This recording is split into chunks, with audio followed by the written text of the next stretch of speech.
দেশে যখন আন্দোলন চলতো, যখন রাজনৈতিক নেতাকর্মীদেরকে গুলি করে হত্যা করা হতো, তাদেরকে গুম করা হতো, ওই সময় সে গণভবনে গিয়ে হাসিনাকে সে গান শোনাতো।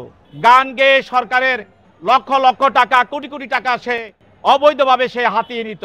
পবিত্র পার্লামেন্ট, যে পার্লামেন্টে প্রতি মিনিটে কোটি কোটি টাকা খরচ হতো, সেই পার্লামেন্টে সে গান গেয়ে পার্লামেন্টকে একটি হাস্যকর স্থানে সে পরিণত করতে চেয়েছিল।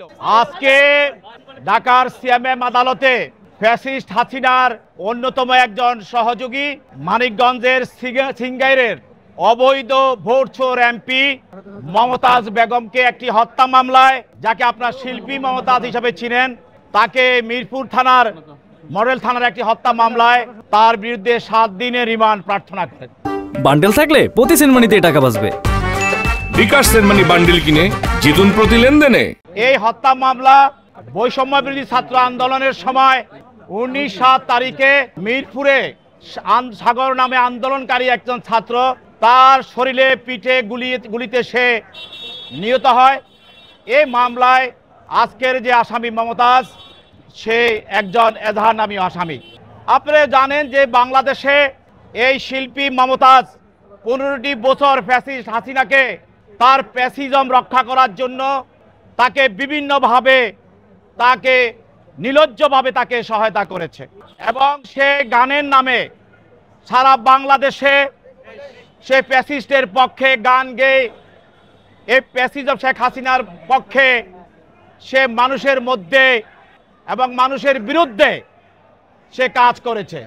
সে সব সময়ই বিভিন্ন ধরনের বক্তব্য রেখে শেখ হাসিনাকে সন্তুষ্ট করার চেষ্টা করেছে এবং সরকার যতগুলি অনুষ্ঠান হতো সেইখানে সে গান গেয়ে সরকারের লক্ষ লক্ষ টাকা, কোটি কোটি টাকা সে অবৈধভাবে সে হাতিয়ে নিত।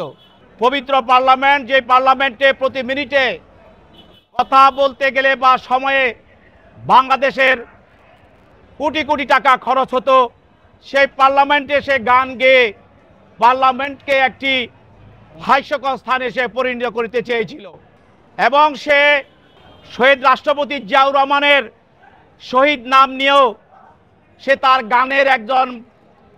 গানের সে তার তবলা বাদকের সঙ্গে সে তুলনা করেছে এবং সে সাবেক প্রধানমন্ত্রী খালেদা জিয়ার জন্ময় পরিচয় নিয়েও তার পিতার নাম নিয়েও সে কটাক্ষ করেছে।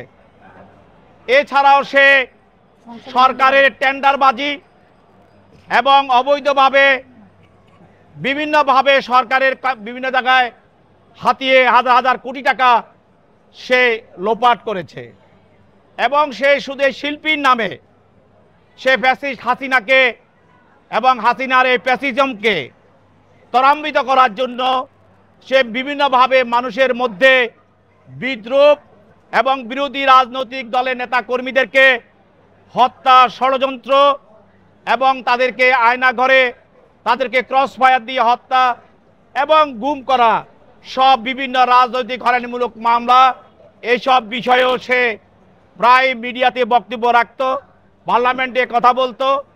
এক কথায় বলতে গেলে সে ফ্যাসিস্ট হাসিনাকে এই দেশে মানুষের ভোট চুরি করে কিভাবে ক্ষমতায় থাকা যায়, মানুষকে হত্যা করে কিভাবে ক্ষমতা থাকা যায়, সে কাজটি সে ফ্যাসিস্ট হাসিনাকে সহযোগিতা করেছিল।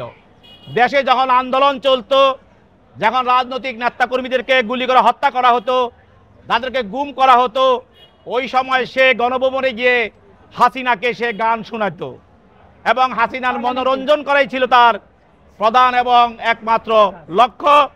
এই দিয়ে দেশে বিদেশে সে হাজার হাজার কোটি টাকা পাচার করেছে এবং সে সরকারের হাজার হাজার কোটি টাকা সে হাসিনার সহায়তায় তার ন্যাক দৃষ্টিতে সে লোপাট করেছে। আজকে 5 আগস্টের পর সে পালিয়েছিল, আত্মগোপনে ছিল, তারপরে পরবর্তীতে তার পুলিশ খোঁজাখুঁজি করে জনগণের সহযোগিতায় তাকে খুঁজে পায়, এরপর তাকে গ্রেপ্তার করে আজকে আদালতে আনে। আদালতে আনার পর তার বিরুদ্ধে রিমান্ড প্রার্থনা করে।